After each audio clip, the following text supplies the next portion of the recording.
Morning. Morning, mates. Hi, Lee. Morning. How are you? Okay, yeah, good, thanks, you. Hiya. Long time no see. I know. How's things, you okay? Surviving. Yeah, and me. You try. Yeah. All good. I saw your son again Okay. in the last season. I think he might be Fulham. Right. Yeah. Okay. Good morning, everyone. Welcome to St George's Park for this press conference with Lee Carsley, following on from the announcement of our men's under-21 squad for the upcoming UEFA European Championship.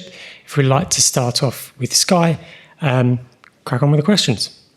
Morning, Lee. Good to Hi, see you. okay? This is the first time most of us have seen you after the news of your contract extension. How fulfilling, but also how pleased are you to have that behind you with the intention of, laying your plans and your long-term ambition for the squad? Yeah, it's always nice to know that you're wanted and that you're valued. That's a big thing for what I do. I really enjoy my job. I'm proud of the role that I do, and signing an extension was a good moment. So yeah, it means that now we can. I was always looking forward to the tournament, but to know that you're valued and that people feel that you're doing a good job is a big thing. We've also seen the squad announcement this morning as well. I just wanted to get some confirmation about who will take up that captaincy role and why you've chosen that player, if that's okay. Yeah, so James McAtee will captain the team. So James is a very important player to the team and to the squad. He's a player that's done really well in the past, player that I've coached for a while. So enjoy working with him. There's a lot of players in the team and squad that are also capable of captaining the team, and that leadership role and that responsibility is something that I think will help his game. Mentioning James McAtee there and the kind of that midfield trio. Of course, you haven't got Liam Delap, but does that give opportunity for a player to kind of step up into that trio of Harvey Elliott, Liam Delap, and potentially an Archie Gray or a Hayden Hackney, perhaps? Yeah, I think it's important that we've got quite a few players missing. One of the negatives of watching that last game of the season in the Premier League is that you're losing 2 or 3 players, and obviously with the Club World Cup as well, we weren't able to select some players. So I think we have to be creative with our team selection and the way that we try and get the players into the team. Obviously not trying to replace like for like, but trying to play to the players' strengths, and I think we can do that. And finally, just one more from me. Bit of speculation around Jobe Bellingham. He's named in the squad, but there was links to Borussia Dortmund and him moving there. I just wanted to get some clarification that move, by the looks of it, won't be happening. And that. Well, Jobe's an important part of the squad. I think the FIFA window closes on the 10th of June, so we just have to make sure that we're flexible, similar to what we've done with all of the players. We're here to support them, make sure we help them as much as we can. Jobe's, like I say, is an important part of our squad and will be travelling with us. Hi, Lee. How are you? Very well, thank you. There was quite a bit of pressure on you 2 years ago to win this because you had a very experienced squad. Yeah. And I think everybody thought this was a squad that would go on and win it, and you did. What's the pressure like having to defend it? Because again, we've won it for 40 years, but you haven't defended this either for 40 years. Yeah, I always found that was quite unrealistic, that pressure that was put on the team, because for a country that's only won it twice in the past, to be expected to win it every time we go to it I think is unrealistic. I think the fact that we've won it 82 and 84, 2023, it's a brilliant target to go for, to try and do it again, to try and replicate Dave Sexton's achievements. If we can, we're definitely going out to try and do that. It's important that this next generation of England players believe that they can win major tournaments. I think that'll help long term with the senior team as well. So these players are used to playing with that expectation day in, day out. So it should be no different with England. Moving on from that point about the players should be expected to win major tournaments, how disappointed are you that Liam Delap is not with you? He's joined Chelsea and opted to go to the World Club Cup. He could have played for you and still gone to the World Club Cup and played in the latter stages for Chelsea. I think I'm definitely not disappointed. I'm delighted for Liam and his family. I think it's a brilliant thing for an English centre forward to play in the Premier League at such a prestigious club like Chelsea. Hopefully he'll do really well there and push for the senior team, and we'll move on. We moved on quite quickly. I think we've always known that 2 or 3 of the players could move to clubs that were playing in the Club World Cup, and we've been preparing for this now for a while. I know one's a FIFA tournament, one's a UEFA tournament. Yeah. Does the need to be more joined up thinking then in the football calendar? Because firstly, the players are obviously playing a lot of games, but if tournaments are going to overlap, yeah. But I think it probably gives the status of the under-21 tournament probably a little bit down the pecking order. So I sort of understand that, but we still see it as a really important tool to use to help develop the players for the senior team. Finally, the opening game against Czech Republic. Yeah. Czechia, I think as they're called now. I've been to many under-21 tournaments before. Yeah. The first game is absolutely crucial not to lose. Yeah, definitely. I think it's so important that you get off to a good start. The 3 games that we've got, we showed in our previous campaign that Czech Republic are a very difficult team to play against. We played against them in the qualifying campaign as well. So we expect a very difficult, tough game. The fact now that it's on live on Channel 4 is a brilliant thing for us. TalkSport. And TalkSport, yeah. So it's brilliant that we got that back in, and hopefully the people back home really enjoy watching the team play. Cheers, Lee. Thank you. Just one sec. Oh, no, other way. Hi Lee, just on a personal note, how frustrating has it been for you personally with the Club World Cup? Obviously you've got quite a few players who have been with you throughout qualifying who haven't been able to come to the tournament. Yeah. And also in the preparation camp, you've been sitting here expecting to have certain players, and then following day wake up and the situation changes. Has it been frustrating for you personally? No, not really. I think the Club World Cup hasn't come out of the blue. We've been preparing for this competition now for 2 years, knowing that the Club World Cup was always in the background. I think what it has done is made sure that we were adaptable and able to monitor a lot more players, knowing that this potentially could come into play. So yeah, it's not frustrated by one bit, and I definitely still see the importance of some of our players that will play in that competition. It's a brilliant thing for them to do. And maybe the one thing light in the squad with Lee and Delap leaving is a number 9. Tom Fellows is going to travel with the group as well. Yeah. Is he ready to step up at any time should he need be? Well, we'll see. There's a lot of players that can play in that position. Like I say, we've been watching them. We've tried to pick a squad that's got a lot of different kind of profiles, players that can play in different positions. So I think we've definitely got a lot of opportunity and options in them positions. No more questions in this section. Just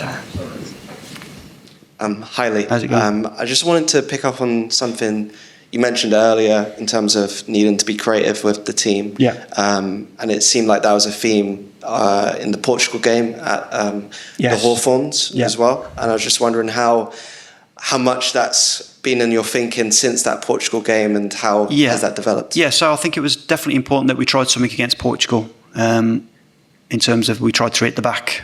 But then obviously in the last Premier League game, you lose Jobe Bellingham and Taylor Harwood-Bellis, that are 2 centre-backs that potentially would have played as 2 of the 3. So but we tried that system. It's something that we can go to. Something that the players understand in terms of we've already worked on parts of it. We'll start all of the tactical work now over the next couple of days, working into the Czech Republic, and I think you'll probably see a different setup and a different system. And just walking in today, sorry, it's my first time here, so I didn't realise there's so many kind of reminders of the 2023 success. Yeah. I was just wondering, obviously it's a different team, 2 players are still here, but how much is spoken about 2023, or is it not much at all? No, not much. I think it's really important that we understand this is a development tournament. Then players have moved on to the senior team. I think what I have spoke about is the importance of if we can get a team that can win it, how that works then in the future with the making senior debuts. So for instance, from the 2023 team that won, we had 9 debuts into the senior team, and it was the same. Maybe not as many in '84 and not as many in '82, but there's definitely a correlation between winning under 21 level and going through to the senior team, which is obviously what we're here for. Thanks. Thank you. Hi Lee. How's it going? Good, thank you. So off the back end of a really good first team season for a lot of the squad, you've got Europa League winners, Premier League winners, playoff winners. Yeah. How important is the momentum to get into a 21s tournament? Yeah, definitely. I think the last 4 days of prep, you could definitely see the competition for places. I think they worked out quite quickly that there was too many players here for the number of squad that we needed to name. So competition was very high.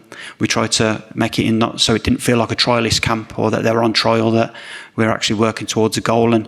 But they were very good, and I think we can all see the importance, especially from the players of representing England, which is what you want. You want them proud, and you want them to feel that there's an achievement just to get in the squad. And then the next thing is now making sure that we get off to a good start. As you said, there's a lot of competition for places. Yeah. So how flexible would you say you would be for the talent you have, as you've got a lot of attacking talent? The midfield and defence and the keepers are very good this year. Yeah. Does that mean you prepare differently, or are you going with the same game plan? No, we definitely prepare differently. I think it won't be very professional just to think that I could just do exactly the same as we did against in the last tournament and expect it to win. These players are totally different, a different profile, a different mindset. So we have to make sure that we try and put them in positions that they can affect the opposition. I think we can come up with 2 or 3 different ways of playing that can do that. Cheers. So, hi Lee. How's it going? Not bad, thanks. So the balance of this squad is kind of been maybe changed a little bit by the 2 centre backs, those kind of challenges that you're facing there. Yeah. Can you just talk about the role potentially of Charlie Cresswell now, because of that experienced head that he is? Jobe Quansah obviously is incredibly experienced as far as his Liverpool and success this season is concerned. How's that kind of rebalance things with those key players being taken? Yeah, I think like you said there, it's important that they transfer what they do at their clubs over to international. Sometimes that's a bit of an issue because it's not as simple and as easy. But they're both showing the capabilities to do that, especially them 2 players that you've mentioned there. I think Charlie's had a great season in France at Toulouse. Played a lot of games. Jarell's obviously been involved heavily at Liverpool, so 2 players that we expect to do really well at the tournament. Very, very well-travelled squad as well. You have that international experience now, increasingly, which we're seeing in the youth ranks with players playing across Europe. How big is that?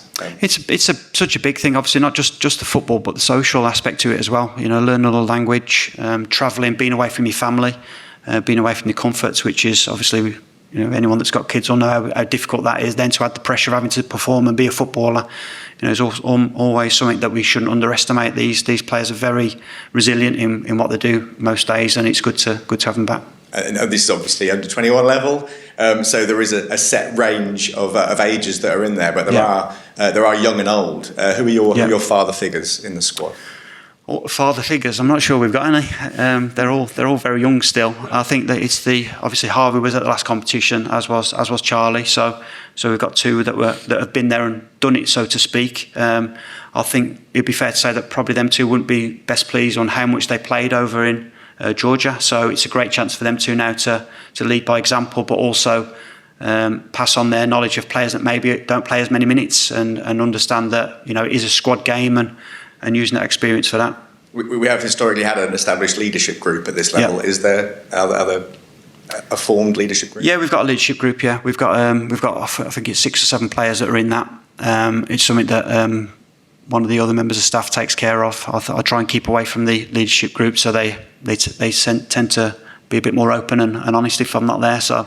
But no, I think it's something valuable. But what we try and do is we try and spread that around, different players, the young ones and the old ones, all in there. So making sure that we can spread the experience about. And how much of the focus has been over recent days, but also moving forward through the tournament, is on that balance between rest, relaxation, escapism from the kind of the stresses of things, the off the field prep, obviously, and then the training. Long season for a lot. I think this what we talk about, especially this week, is understanding that. After a finish, I know from a personal experience, after the season finishes, generally you have a massive dip in terms of you come down off that adrenaline, that 3 or 4 days when they go away on holiday. So I've spoken to them about that expectancy to build that back up. It just doesn't. You just don't turn it back on. It doesn't work like that. So it's making sure that we're understanding that it's all right to be a little bit low on energy, a little bit low on motivation, but knowing that we're building up to that first game against Czech Republic, which we'll start to do as from tomorrow. And Channel 4 have this. This is a big thing for the profile of the tournament. Definitely. It's just. I mean, it's not to talk about the past, but if you think about the last tournament, to win 6 games. To not concede a goal and to win the final, and I think that's probably a big regret, is that last group probably missed out on the exposure that probably they should have got. So this time around, you feel like they're going to be getting the kind of recognition. I hope so. I mean, win or lose. Yeah, I think it's just important that they perform well, that they're exciting to watch, that people back home can see the next generation of England players and be excited by that. We've won it once in terms of the 2023 as a squad. If we can replicate what the past teams have done, I think that will help us in the future. Okay. Any more questions for this section? No? Okay, well, we'll go on to the next section, an embargo.